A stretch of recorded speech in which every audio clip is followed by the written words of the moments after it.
So I wanted to start a new video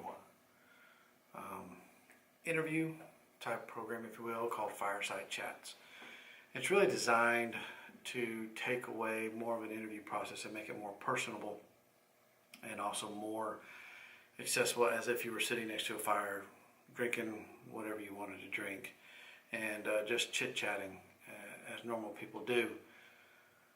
So I had an opportunity to start off this new series with a gentleman I immensely respect for what he's trying to do. And it was fun doing it because although he and I have talked in the past, getting him in this type of environment was exciting because we were just talking and just listening and learning a lot, and it was amazing what information I got out of the conversation with him.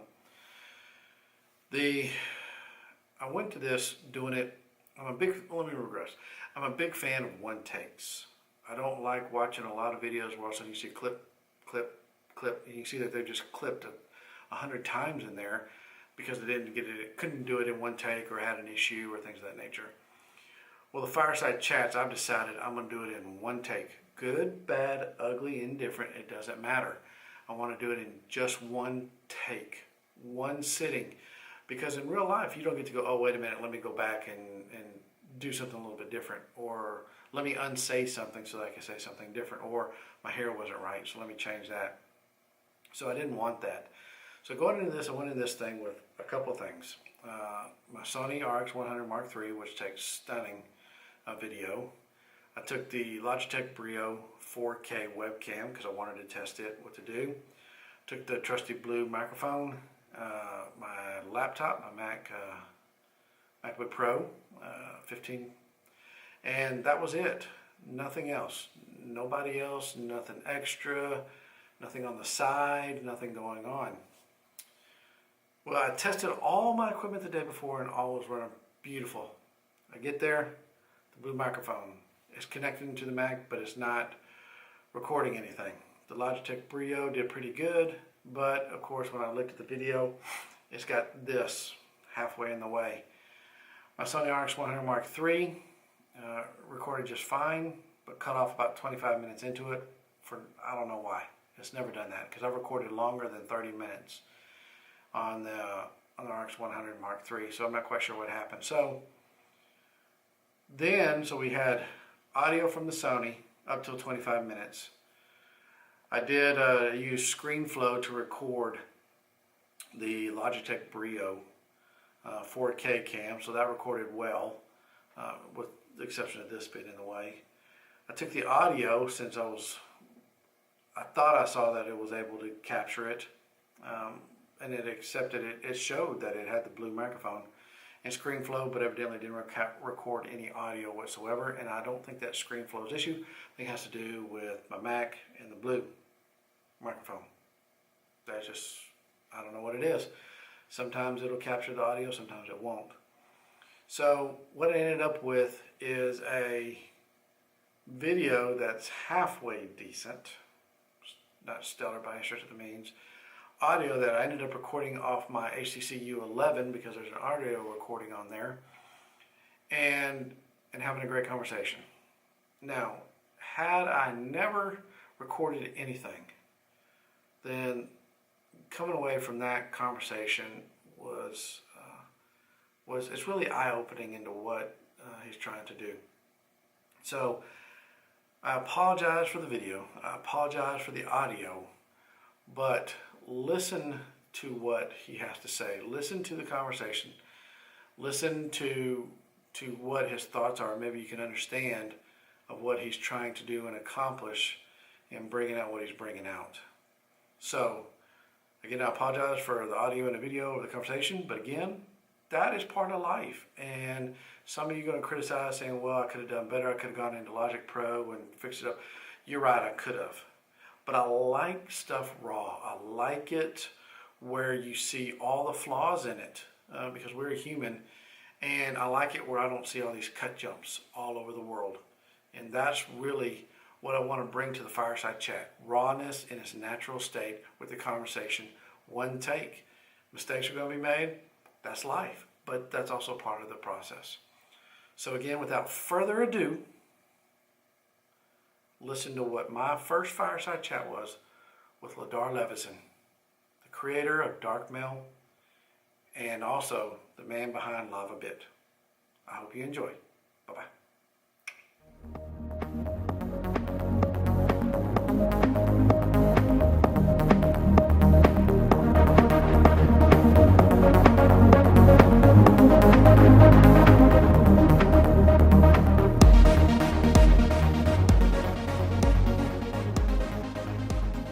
And that's her time.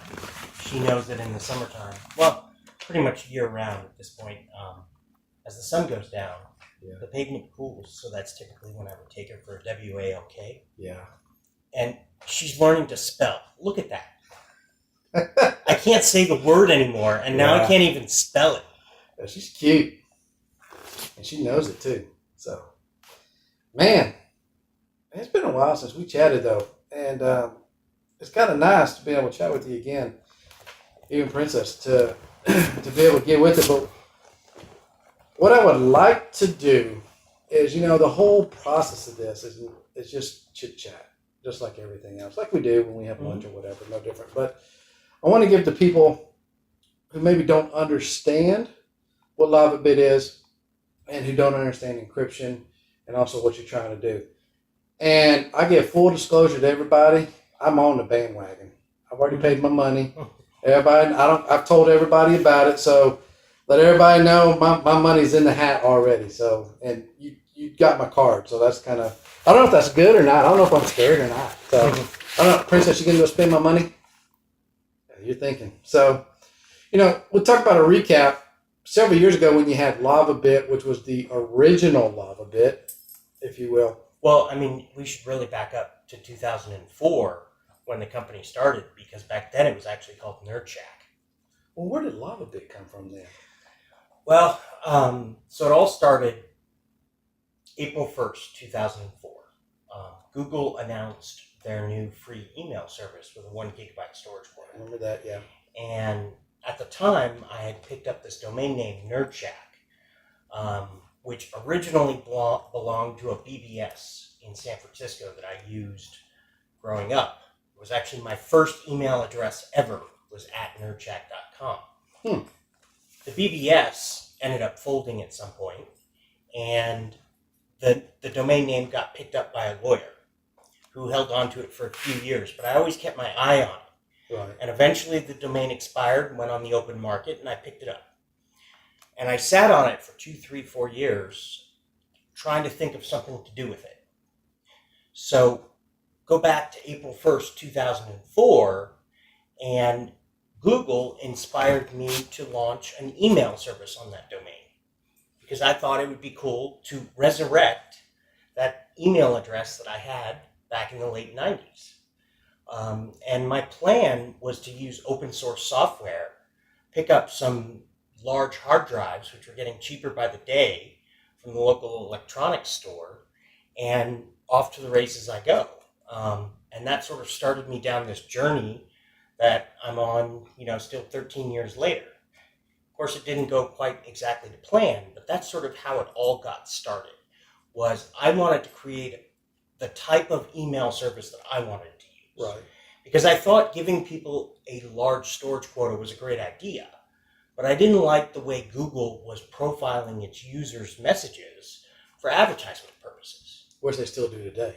Of course. And for me, that was, the whole plan was, let me create the type of email service that I would want to use. So all of the security and encryption and privacy enhancing features that I've built into the service over the years are all a byproduct of that original mission to create a better service, to create the type of service that I would want to use myself, because I do use the service. So where does Lava Bit come from? So once I launched the nerdshack.com service, I went out and I managed to track down and purchase the name mailshack.com. And I gave people the choice of using one or the other, just in case they didn't like the word nerd in their email address. But for some folks on the service, they would write into the support team and say, I get that we can use mailshack.com, but we still think the word shack just isn't quite as professional as we would like. Yeah, it does sound a little bit funny. So as I invested more and more time into improving the service, I decided to sort of launch a little name search campaign. And I narrowed it down to a handful of candidates, which I circulated amongst some trusted friends, and LavaBit sort of evolved as the winner. It's actually a real word. It's a Latin word. It's the Latin verb to clean. And somewhere on a hard drive, I have no idea where it is, I have a screenshot of Google with me typing in the word LavaBit before I rebranded NerdShack under the new name. And it was like 173 search results or something. Wow. We get a few more with that keyword these days, but. So go forward. Nobody knows who you are other than people in the encrypted community. And then all of a sudden the FBI comes in and all them fun people that go along with it. And they decided, well, they want to get in because they're going to look at somebody who's using your service, whoever that is. I don't really care. But I think what really got me going to really watching what you were doing is over that whole process at the end of the day, out of all the stuff I looked at, you're the only one with enough balls to shut it down. And that's really what it came down to. It came down to whether or not you're going to have some golden cojones or you weren't. And right then I said, that's the guy I want to watch. Well, back up to what I said a minute ago. I wanted to create the type of service that I would want to use. And it sort of all came down to that. If I put myself in the shoes of my users, because remember, I was a user. Right. What would they want me to do in this situation? I fought as hard as I could to try and get permission to tell them, because I felt if I could at least tell people what was going on, then they could make their own choice. But if I had to make the choice myself because it remained in secret, I felt that the best thing to do at that point would be to shut down the service.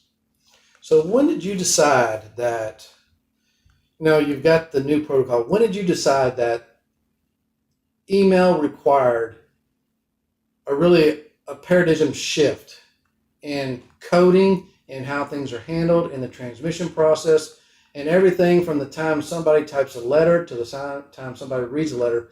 When did you decide, okay, we need to do something different? Was it whenever the government came in, or had you already had that thought process before that time? Oh, I had that thought process 10 years ago. The thing was, I really took it for granted that there was no possibility of altering the status quo. Right. I mean, what you have to remember is that the protocols that we use for email were originally developed in the late 1970s, when there were 12 computers on DARPANET, and they were all at universities, and the administrators of each machine all knew each other. Security was really an afterthought that has been bolted on to those protocols over the years, and they've really only been bolted on to address problems. A big part of the reason it's so difficult to sort of move the industry to a more secure standard is because there's so much legacy infrastructure out there built around those assumptions and those protocols that have to be backwards compatible all the way to what was working in 1970. That's just stupid. So what I took for granted through 2013 was it was impossible for me to change the industry, change the protocols, the standards that we use. I thought even if I managed to create a working prototype, nobody would notice it and it would be an effort for naught. And of course, the problem with an encryption standard that only one service uses is that it only works when the person you're talking to is on the same service. Right. And to me, that has very little value from a security standpoint. I wanted a standard that would allow us to cross service boundaries and still be able to communicate securely. Now, what happened in 2013 with the summer of Snowden is people started to wake up to the realization that servers were these massive repositories of private information, and they were getting targeted on a regular basis by criminals, by intelligence organizations, by rogue system administrators. And that sort of provided the impetus for let's go out and finally address some of these problems.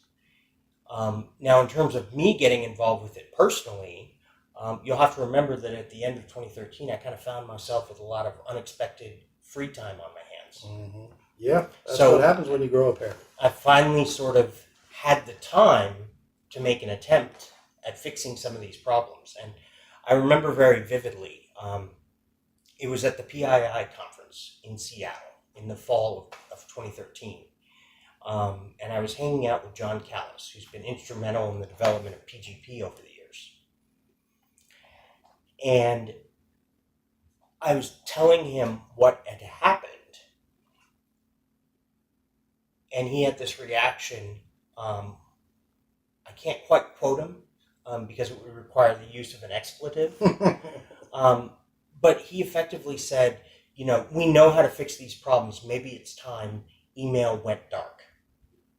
So that's obviously where the name Darkmail came from then. It came a little bit later. We started searching around for other names. And it just came back. We always kept coming back to Darkmail as being the best one. Give you some examples. Privacy mail. Well, that shortens to Pmail. Right. And the problem with a name like Pmail is that you'd have to make the logo this amorphous yellow blob. And what does that remind you of? Yeah, yellow snow. That's now that's you have the a first military background, right? Yeah. So you're familiar with the use of the term black site, Yeah. black op. So we considered blackmail. Unfortunately, that name was used for something else. Yeah. Yeah, that had all kind of bad connotations, just the name alone.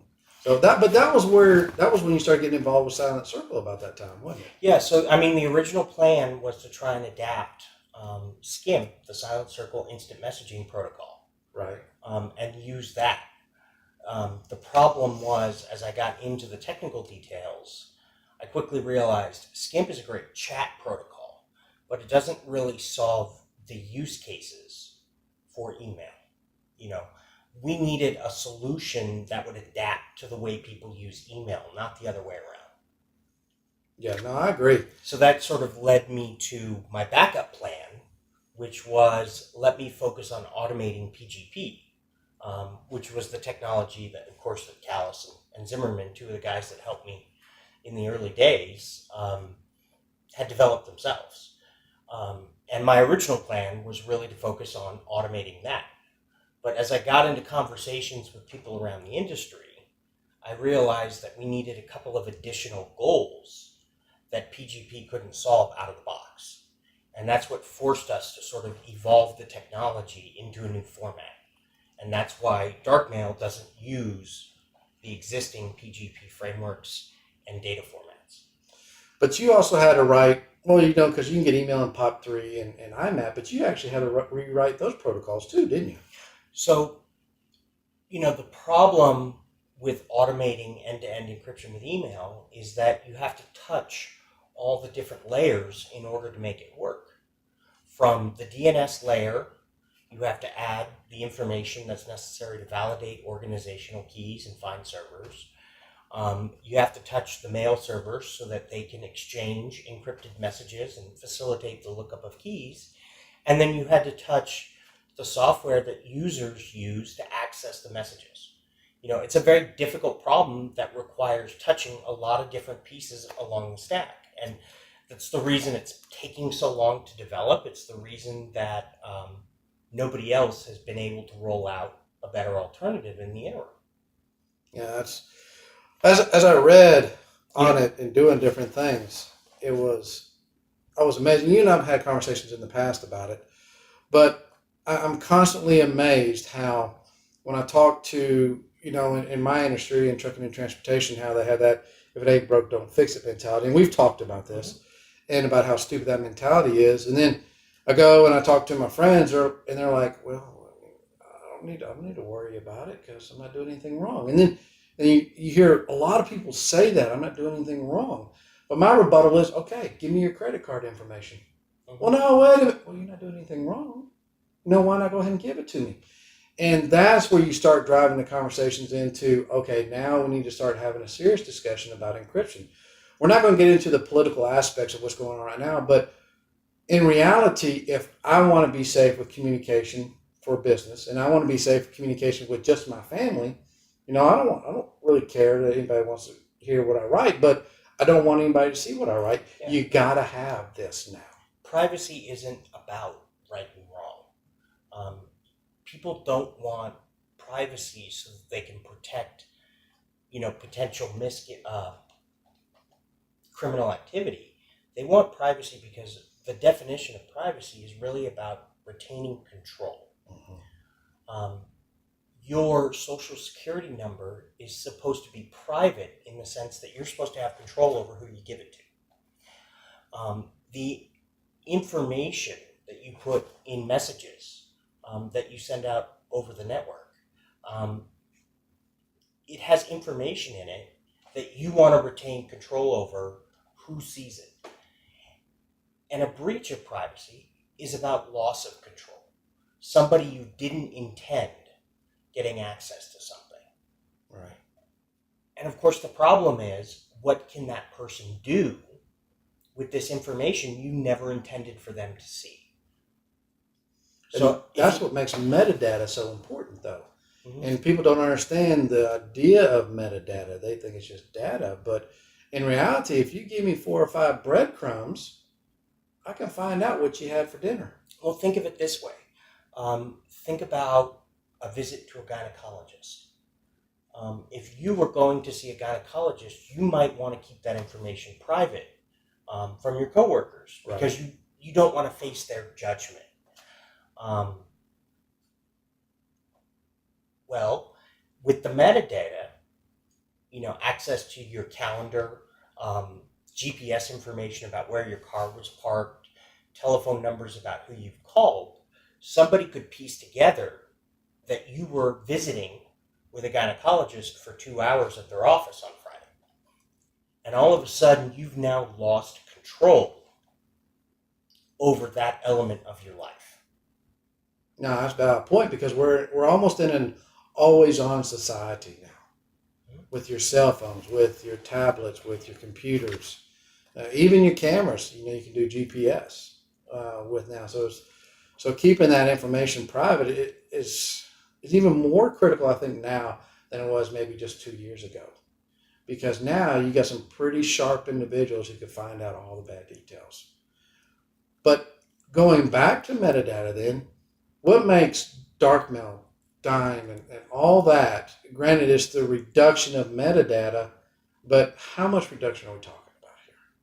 Are we talking about, normally you would have 50 pieces of data, now it's down to 2 pieces of data. Mm-hmm. What kind of reduction are we talking about here? And as far as information given that somebody can snoop. So it's been designed to, if we're talking to an audience from the transportation sector, you could think of it as putting messages in metal containers with a barcode on the outside.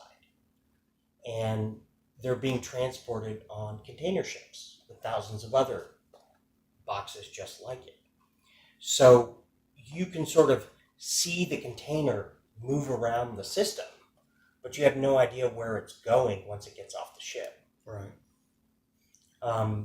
Another way of putting it is, I might be able to tell that you flew from Dallas to San Francisco, but I have no idea where in San Francisco you went, and anybody you run into in San Francisco would have no idea where you went in Dallas when you got back. To put this into more specific terms, because sometimes metaphors break down, is when you're communicating with people on other service providers, all the server knows is I had to take an encrypted message from you and deliver it to this other service. I have no idea who on that service you're communicating with. So it becomes somewhat of a safety in numbers game. Right. It does break down, for example, if you're sending a message to a server that only has one user. But fundamentally, I wasn't trying to address that particular network problem, which is somebody with complete visibility into the network could decipher that information without any cooperation from the server at all, because they could just follow the flow of packets. Right. They could see 1 megabyte was transferred to the server from your IP address, and then 1 megabyte was transferred 3 seconds later from that server to this other server that belonged to this service. That's the type of anonymity problem that services like the Onion Router are designed to solve, not dark mail. You have to remember, anonymity and privacy are two very and sometimes opposite concepts. Right. Yeah, no, I agree with you. I just, what's amazing is that you get into discussions of this and your brain just kind of goes into overload because there's just so much. There's so much, I don't want to say stupidity, but there's so much lack of knowledge and opinion and thoughts on it. Everybody has different problems. We like to use the term in the industry threat model. What are we concerned about as individuals? Are we concerned about, somebody having access to the internet in such a way that they could follow with precision the flow of every packet? Are we concerned with people, seeing where we're accessing a server from? Things of that nature. And depending on your threat model, that really determines certain technical decisions that you have to make.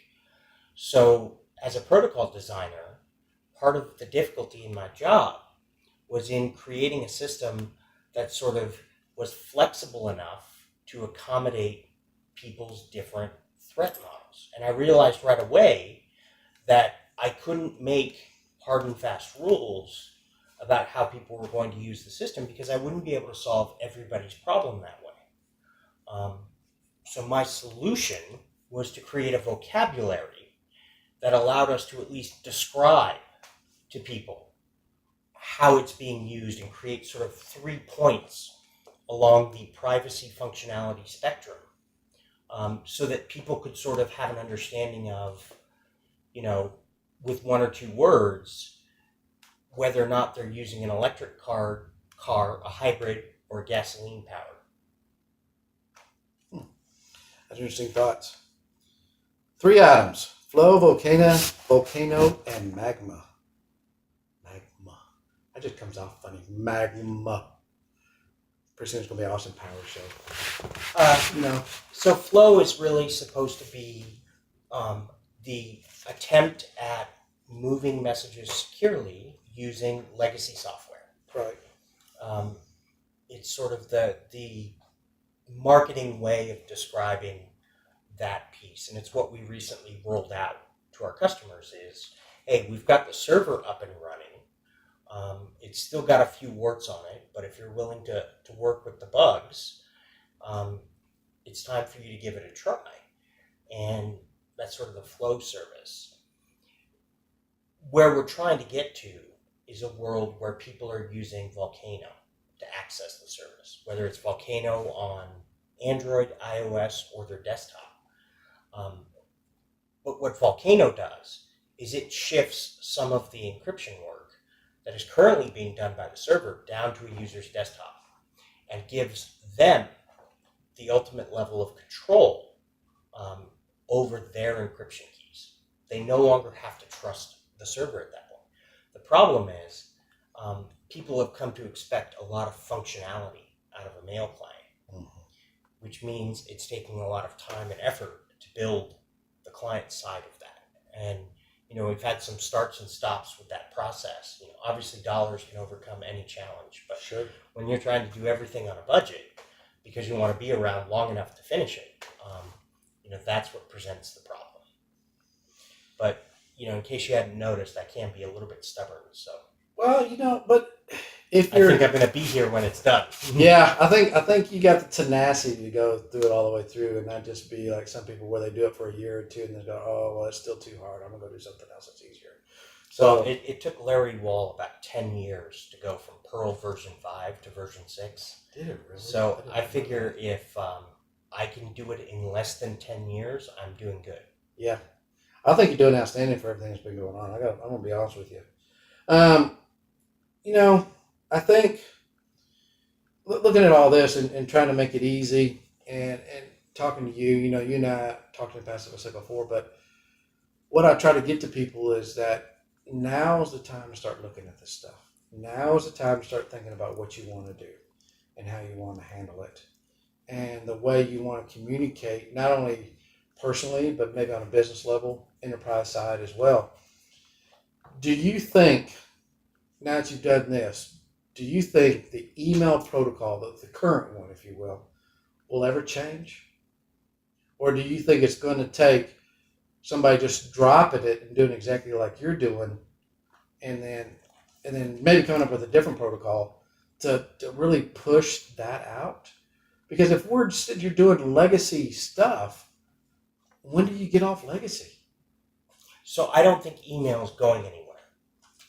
I think we're going to continue to need the role that email plays in our sort of overall communications picture. And, I see people moving to chat apps, things of that nature. Chat has been around for a very long time. And yet email is still here. So what I think we need to do is migrate from the current protocols to a new set of protocols that really are built with a security first mindset. And that's sort of what the Dark Mail project has attempted to do. Now, what happens if Dark Mail really never reaches critical velocity and takes off? I believe that eventually somebody will solve these problems in some way.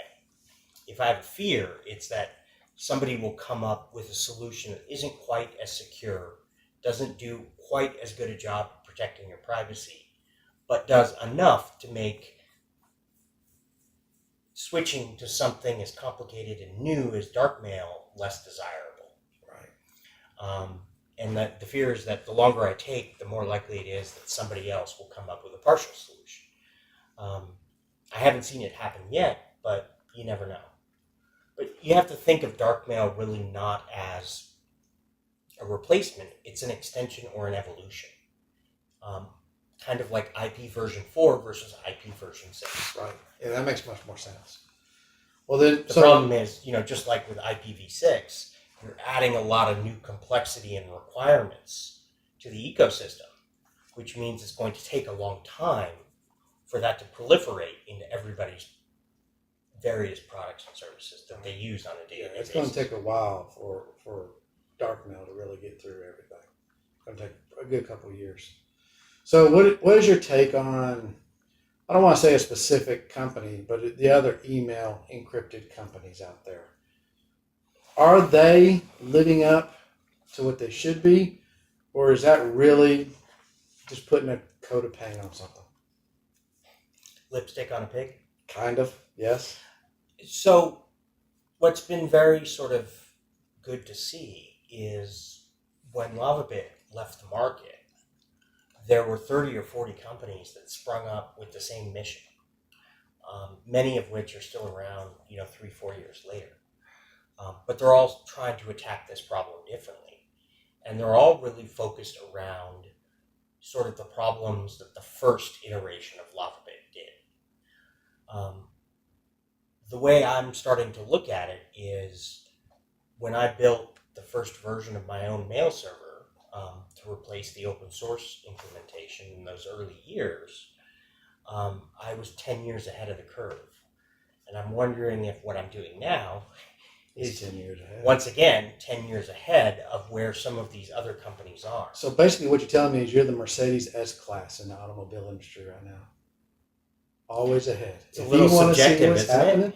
Well, I mean, if you think about it, if you want to see whatever happens in the future cars, what do you look at? You look at the S-Class. It's kind of out there. Seat belts, analog brakes, radar, night vision. You know, none it of makes sense that you would be a Mercedes fan, given that you use a Mac. Hey, it just happens to be there. I personally prefer Audi myself. I personally prefer a car company that still makes a manual transmission. You know, and that's kind of sad talking about that. Just kind of go off a side note, the Chevrolet SS is no more. That was such a sleeper car. 450 horsepower, 6-speed manual transmission. Oh, if I could afford the $50,000 to buy that sucker, I'd have bought one in a heartbeat. I never really liked it. The steering was just a little loose for me. You know, Yeah. it's kind of common with the American cars. Yeah. You know, I tend to like the European, the way they, you know, the Audis, The way they handle the steering. BMWs, Yeah, the way they suspension's handle better. at high speeds. Yeah, I don't blame it. You know, if I was going to go with an American car, it might be a Ford, particularly a classic Ford, like a Cobra. See, then you would like the new Shelby GTs. That are I do coming out. actually. Yeah, those are pretty cars. I can't afford them. But No. I mean, they're great to look at and dream about. That's about all I can do too. But yeah, those are great little cars. I would do that too. So I'll get back to my thing here. I guess, final thoughts on encryption, email, anything that would make the average person maybe look around and go, okay, I need to do something about this. Is there anything that we can do differently or we can say to them other than you need to look? Is there anything right now? Or are we just kind of throwing stuff against the wall and hoping people watch it stick? I mean, I think we're sort of in an evolutionary period where expectations are changing, awareness is changing. Things that people used to get for free, like email, a lot of people are now paying for just a few dollars a year because they want the privacy that comes with that. Yeah. So it'll be interesting to see. Of course, the legal climate and the political climate is changing as well. You have the United Kingdom, which has always been at the forefront in terms of Big Brother. You know, they recently passed their law that basically allows their government to backdoor anything made in the UK. Yeah. You have Australia trying to follow in its footsteps, and there is a big campaign going on right now to push back on that. The rest of the world seems a lot more hesitant in terms of giving their relative government, at least the democratic world, the government, the sort of divine right to spy on us. They realize that governments can become evil, often very quickly and often very secretly, and you know, our ability to communicate privately and organize publicly is sort of our best defense against tyranny. That's some pretty profound thoughts there. I think what I try to tell people is that I think the governments are getting sneakier. The people are becoming more like cattle and less aware. And the government's just kind of able to kind of push their way in a little bit where they really shouldn't be. Well, you know, I have a degree in political science, and one of the things you learn is that there's this hierarchy of problems. If you're worried about where your next meal is going to come from, you're usually a lot less concerned about, you know, maternity leave. Right. Whereas once you sort of have those issues taken care of, where you're going to live, where your food's going to come from, what your retirement looks like, how you're going to be able to afford your vacation, you know, then you start to have the brain process and the worry warts left over to worry about some of these theoretical existential problems like privacy. Yeah. You know, everybody says, you know, all of the things that we've learned about what the U.S. government was doing in secret are so horrific. Why aren't more people up in arms over it? And I'm trying to explain to them that anybody who's taken the time to understand it is horrified. But that doesn't mean that they can just disrupt their lives to march in a protest over it, because they still have their responsibilities to worry about. That's a good point. And, if there's anything that's happened over the last 20 years, 30, 40 years really, it's sort of been a gradual trend. A lot longer here in the U.S., of course. But, governments are getting much better at being able to take care of those basic needs and keep people sort of distracted. Yeah. They're less likely to be up in arms if they have food to eat and a place to sleep. But yet they're not so well educated and so wealthy that they can go around complaining about all the things they don't have, because many of them don't even realize what they're missing out on. Go look at the third world, right? Yeah, because you don't know it until you really enjoy something until it's gone. That's really kind of the hindsight of it. So you can look at some of the political scandals in Brazil over the last year, sort of see what people care about in that part of the world, right? Yeah, that's true. All right, here we go. 5 bam super fast questions for you to end it up. You didn't know this was coming, so a spur of the notice, nothing fancy. Besides princess. Princess, can I have a hug? Hug. Aww. All right, now I'm ready. Besides princess, if you could have a pet, would you have a llama or a camel? I'd have a camel. There you go. Favorite breakfast food? Lunch. There you go. If you could bring someone from the past back and talk to them for 5 minutes, who would it be and why?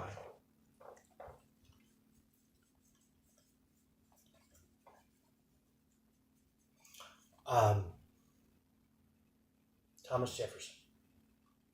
Why would you bring him? Because I think he was one of the most pivotal, well-educated, and influential intellectuals in terms of the role he played in the evolution of our rights and our system of government. A lot of the people that were involved in the drafting of the original Constitution were obviously very intelligent, very opinionated people. But I think the impetus for much of what would go on to become our way of life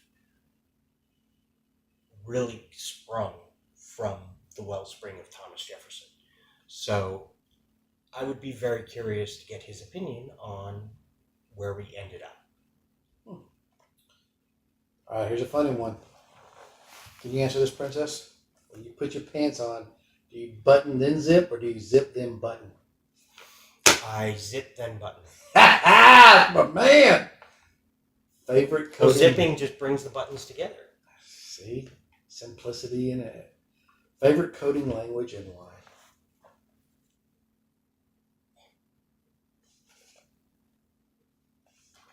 I was about to say English.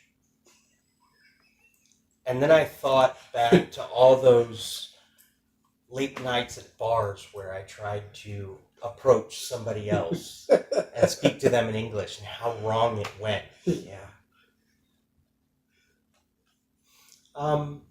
I don't really have a favorite. I use C quite a bit. I love its simplicity. I love its elegance. It does make you work a lot harder to get anything done. But I'm a firm believer in the right tool for the right job. The reason I do things in C is speed, control, simplicity, and cross-platform support. If I was starting over with my back-end infrastructure, I now have 14 years of C code. So it's kind of hard to get away from it. But if I was starting over today, the world has evolved. And some of the open languages, the more modern languages, have really become a lot more mature. So I might consider doing something in like Python Yeah, Python. Yeah. You know, when I get into this with my interns and my apprentices, in fact, I get into this debate, or should I call it this lesson, with even experienced programmers, because a lot of people in the industry, they like to do what's new and fancy. When you have as much experience as I do fixing other people's mistakes, you start to appreciate the community and the tools that spring up around a mature platform or a mature programming environment. And those things tend not to exist in what tends to be trendy on any given day. Interesting. That's all I got. Princess, you got anything else? Nothing. Princess, come. Nothing, huh? Sit. Shake hands. So awesome. Man, thank you for allowing me to come over here and chit-chat with you for a little bit and get some more insights. You're awesome. Do you want to go for a walk? Oh, yeah, now she's ready to go. I think that was a yes. I think that's Russ. So should we sign off on that? I think we're done. Put a fork in it. Look at that, 41 minutes. 7:45. Yeah, I try to keep it down. Keep it close. So I'll get it all together. I know you about ready to go, Hot I'm Rod. going to take her around the block before my phone call. I'll be done here and I'll be set up here in just all finished.